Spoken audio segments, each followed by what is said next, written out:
गांव में दिव्या नाम की एक लड़की रहती थी जिसके माँ बाप बहुत ही गरीब थे।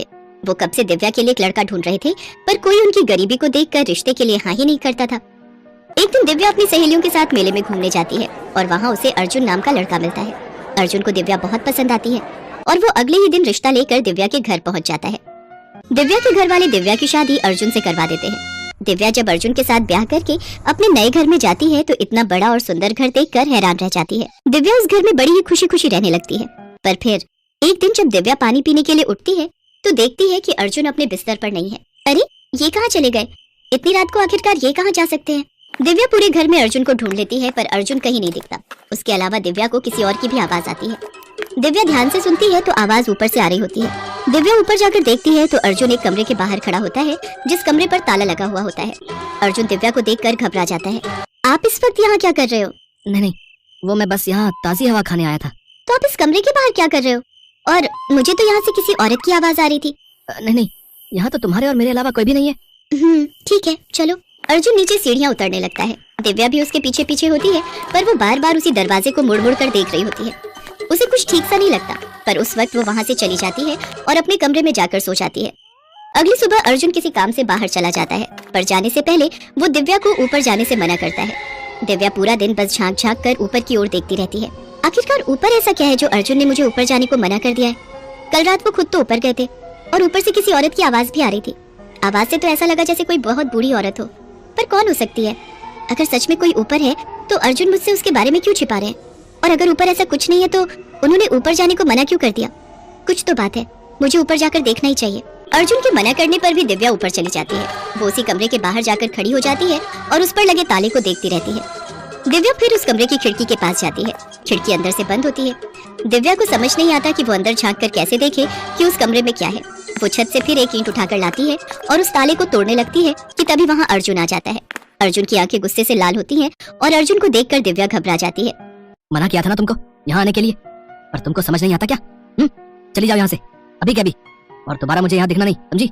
जी जी जी, मैं नहीं आऊंगी। कभी नहीं आऊंगी मैं। दिव्या रोते हुए नीचे चली जाती है और अपने कमरे में बैठकर खूब रोती है। वो हर वक्त बस उसी कमरे के बारे में सोचती रहती है। उस रात फिर से दिव्या की आंख खुलती है तो वो देखती है कि अर्जुन फिर से अपने बिस्तर पर नहीं है। दिव्या रोज रात को देखती है कि अर्जुन चुपके से ऊपर खाने की थाली लेकर जाता है। दिव्या जब भी उसके बारे में अर्जुन से पूछती तो वो अपनी बात से पलट जाता और बोल देता कि उसे नींद में चलने की बीमारी है। एक रात हमेशा की तरह अर्जुन आधी रात को अपने कमरे से गायब होता है। अब चाहे कुछ हो जाए, मैं सच का पता लगा कर ही रहूंगी। आखिर अर्जुन हर रात को ऊपर किसके लिए खाना लेकर जाता है? दिव्या हिम्मत करके सीढ़ियों पर जाकर खड़ी हो जाती है। दिव्या को वहाँ अर्जुन और किसी बूढ़ी औरत की बातें सुनाई देती हैं। वो कान लगाकर सुनने लगती है। ये देखो, मैं आज खाने में क्या लाया हूँ, तुम्हारा पसंदीदा खाना। ये तो बहुत स्वाद है। मैं बड़ी मुश्किल से खाना ला पाता हूँ ताकि किसी को शक ना हो जाए। हे भगवान, आखिरकार इस घर में चल क्या रहा है?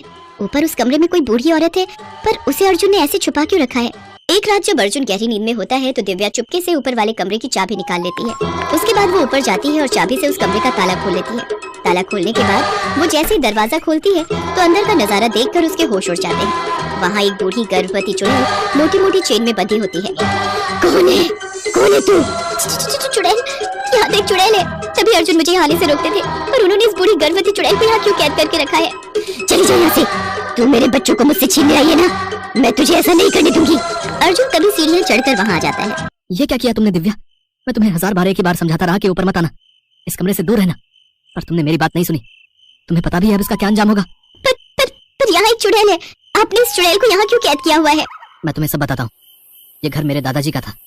उनके मरने के बाद मेरे माँ बाप मुझे यहाँ से शहर ले गए।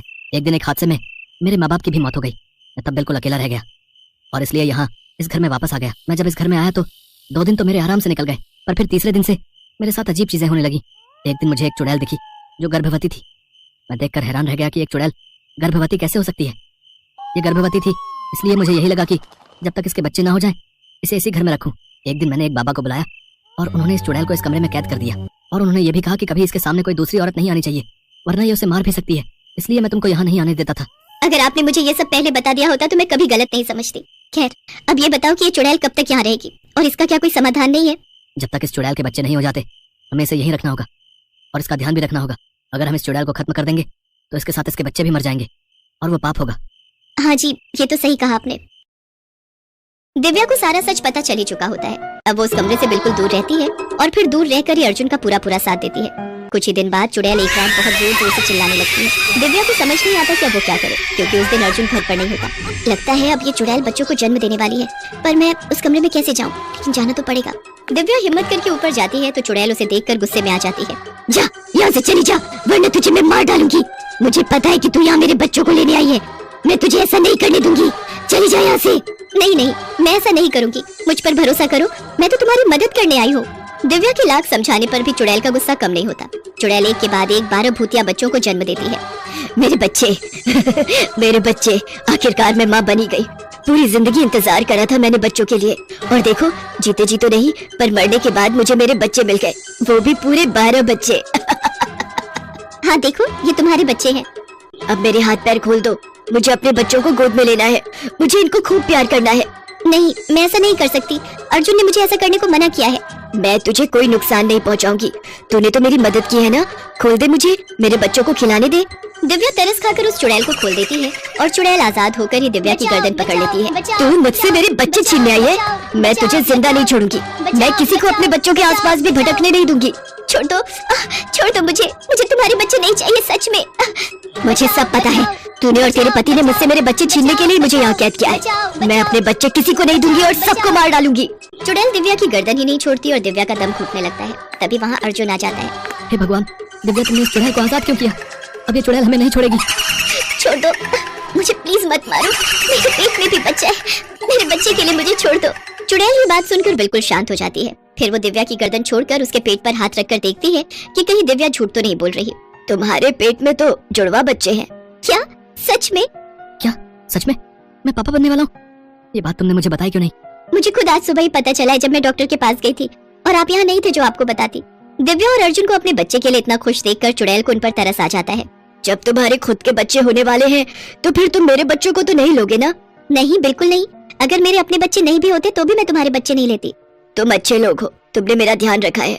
मैं ऐसे ही डर रही थी कि तुम मेरे बच्चों को छीनना चाहते हो। अब मैं अपने बच्चों को लेकर यहाँ से हमेशा के लिए जा रही हूँ। चुड़ैल अपने बच्चों को लेकर उस घर से हमेशा के लिए कहीं दूर चली।